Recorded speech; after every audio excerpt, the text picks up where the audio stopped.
ഈശോ മിശിഹായ്ക്ക് സ്തുതിയായിരിക്കട്ടെ. പെസഹാക്കാലം വ്യാഴം ഇന്ന് നമ്മൾ ധ്യാനിക്കുന്നത് ലൂക്കായുടെ വിശുദ്ധ സുവിശേഷം 24-ാം അധ്യായം 35 മുതൽ 48 വരെയുള്ള വാക്യങ്ങളാണ്. യേശുനാഥൻ ശിഷ്യന്മാർക്ക് വീണ്ടും പ്രത്യക്ഷപ്പെടുന്നതിനെക്കുറിച്ചാണ് സുവിശേഷം നമ്മളോട് സംസാരിക്കുന്നത്. എമ്മാവൂസിലേക്ക് പോയ ശിഷ്യന്മാർ യേശുനാഥനെ തിരിച്ചറിയുകയും അവിടത്തോടൊത്ത് അപ്പം ഭക്ഷിക്കുകയും ചെയ്ത് തിരിച്ചു വന്ന് അവർ യേശുനാഥനെ തിരിച്ചറിഞ്ഞ സംഭവം ശിഷ്യന്മാരോട് വിവരിക്കുകയാണ്. പക്ഷേ ശിഷ്യന്മാരത് വിശ്വസിക്കാൻ കൂട്ടാക്കുന്നില്ല. എന്നാൽ അവർ സംസാരിച്ചുകൊണ്ടിരിക്കുമ്പോൾ തന്നെ യേശുനാഥൻ അവരുടെ മുമ്പിലേക്ക് പ്രത്യക്ഷപ്പെടുകയാണ്.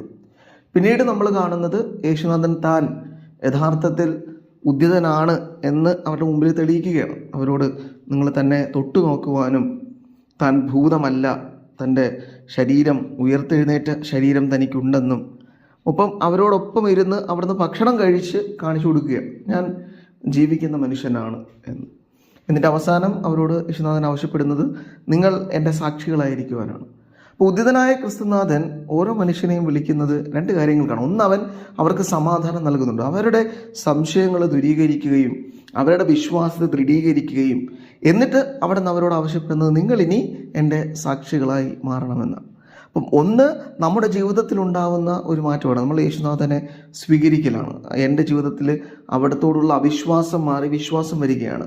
അങ്ങനെ വിശ്വാസം വന്ന് എന്നോട് അവിടെ നിന്ന് ആവശ്യപ്പെടുന്നത് നിങ്ങൾ എൻ്റെ സാക്ഷികളായിരിക്കണം. അപ്പോൾ ഇതിൻ്റെ ആദ്യത്തെ ഉദാഹരണമാണ് എമ്മാവൂസിൽ നടന്നത്. എമ്മാവൂസിലെ ശിഷ്യന്മാരാണ് ഇപ്പോൾ യേശുനാഥൻ്റെ സാക്ഷികളായി ഈ ശിഷ്യന്മാരോട് ഉദ്ധിതൻ്റെ വാർത്ത അറിയിക്കുന്നത്. എന്നാൽ അവിടെ ഉണ്ടായിരുന്ന ശിഷ്യന്മാരത് വിശ്വസിക്കാൻ കൂട്ടാക്കുന്നില്ല. യേശുനാഥൻ വീണ്ടും അതിന് തെളിവുകൾ നൽകി അവരോട് നിങ്ങൾ എൻ്റെ സാക്ഷികളാകാൻ പറയുകയാണ്. അപ്പോൾ നാം ഓരോരുത്തരും യേശുനാഥൻ്റെ സാക്ഷികളാകാൻ വിളിക്കപ്പെട്ടവരാണ്. നമ്മുടെ ജീവിതത്തിൽ സംശയങ്ങൾ ഉണ്ടാകുമ്പോൾ നമ്മൾ യേശുനാഥനിലേക്ക് തിരിയുകയും അവിടെ നമ്മുടെ സംശയങ്ങൾ ദൂരീകരിക്കുകയും ചെയ്യും. ഇത് വളരെ വ്യക്തമാണ്. കാരണം വളരെ ചെറിയ കാര്യങ്ങളിലൂടെ യേശുനാഥൻ നമുക്ക് മുമ്പിൽ താൻ ജീവിക്കുന്നുവെന്ന് തെളിയിക്കുന്നുണ്ട്. അവരുടെ മുമ്പിൽ ഭക്ഷണം കഴിക്കുമ്പോൾ, തന്നെ തൊടാൻ ആവശ്യപ്പെടുമ്പോൾ, ഇപ്പോൾ എൻ്റെ ജീവിതത്തിൽ ഞാൻ ചെയ്യുന്ന ചെറിയ നന്മ പ്രവർത്തികളിൽ പോലും യേശുനാഥൻ്റെ സാന്നിധ്യം ഉണ്ട് എന്നുള്ളൊരു ബോധ്യമാണ് ഉദ്ധിതനായ യേശുനാഥൻ തരുന്നത്. ഞാൻ അവൻ്റെ നാമത്തിൽ ആഹാരം കഴിക്കുമ്പോൾ പോലും അവൻ്റെ സാന്നിധ്യം എൻ്റെ കൂടെ ഉണ്ട് എന്നൊരു ബോധ്യം അവിടെ നിന്ന് തരികയാണ്. അപ്പോൾ ഈ ബോധ്യത്തിലേക്ക് ഞാൻ തിരികെ വരാൻ ഞാൻ അവനിൽ പൂർണ്ണമായി വിശ്വസിക്കുന്ന മനുഷ്യനെ മാറണം.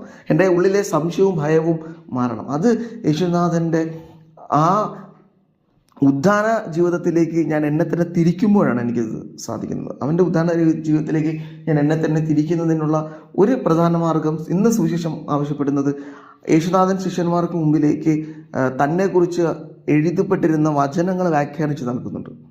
അപ്പം വിശുദ്ധ ലിഖിതത്തിലേക്ക് തിരിയുമ്പോഴാണ്, അല്ലെങ്കിൽ വിശുദ്ധ വചന വായന യേശുനാഥനെ തിരിച്ചറിയാനുള്ള ഒരു ബോധ്യം നമുക്ക് നൽകുന്നുണ്ട്. ആ ബോധ്യം അവിടുത്തെ ഉദ്ധാനത്തെക്കുറിച്ച് മനസ്സിലാക്കാൻ നമ്മെ സഹായിക്കും. അപ്പോൾ അങ്ങനെ തിരുവചന വായനയിലൂടെ അനുദിന ജീവിതത്തിൽ നടക്കുന്ന ചെറിയ അനുഭവങ്ങളിലൂടെ ക്രിസ്തുവിനെ തിരിച്ചറിയാനുള്ള മനസ്സ് നമുക്ക് ഉണ്ടാവണം. എന്നിട്ട് നാം അവൻ്റെ സാക്ഷികളായി മാറണം. ഈ സാക്ഷ്യം ജീവിതത്തിൽ നിരാശപ്പെട്ടിരിക്കുന്ന മനുഷ്യർക്ക് നിങ്ങൾക്കൊരു ദൈവം, ഉദ്ധിതനായ ക്രിസ്തു ഇന്നും ജീവിക്കുന്നുണ്ട് എന്നൊരു ഓർമ്മപ്പെടുത്തലാണ് ഈ എമ്മാവൂസിലെ ശിഷ്യന്മാർ ഇപ്പോൾ നമ്മുടെ ശിഷ്യന്മാരോട് വന്ന് പറഞ്ഞതുപോലെ ആ ഒരു ഓർമ്മപ്പെടുത്തൽ നൽകാനാണ് നമ്മൾ ഓരോരുത്തരും വിളിക്കപ്പെട്ടിരുന്നത്. ദൈവം, നിങ്ങളുടെ ദൈവം, ജീവിക്കുന്ന ദൈവം, നിങ്ങൾക്ക് സമാധാനം നൽകുന്ന ദൈവം ജീവിക്കുന്നുണ്ട്. അവൻ നിങ്ങളുടെ നിരാശയിൽ അവൻ നിങ്ങൾക്കൊരു പ്രത്യാശയായി മാറും എന്നൊരു ഉറപ്പ് കൊടുക്കലാണ്. അപ്പോൾ ഇത് മറ്റു മനുഷ്യർക്ക് കൊടുക്കാൻ ഞാൻ ആദ്യം എൻ്റെ യേശുനാഥൻ, ഉദ്ധിതനായ ക്രിസ്തുവിനെ മനസ്സിലാക്കുന്ന മനുഷ്യനായി മാറണം. ആ ഒരു കൃപയ്ക്ക് വേണ്ടി നമുക്ക് പ്രാർത്ഥിക്കാം. യേശുനാഥൻ അതിന് നമ്മെ സഹായിക്കട്ടെ. ആമേൻ.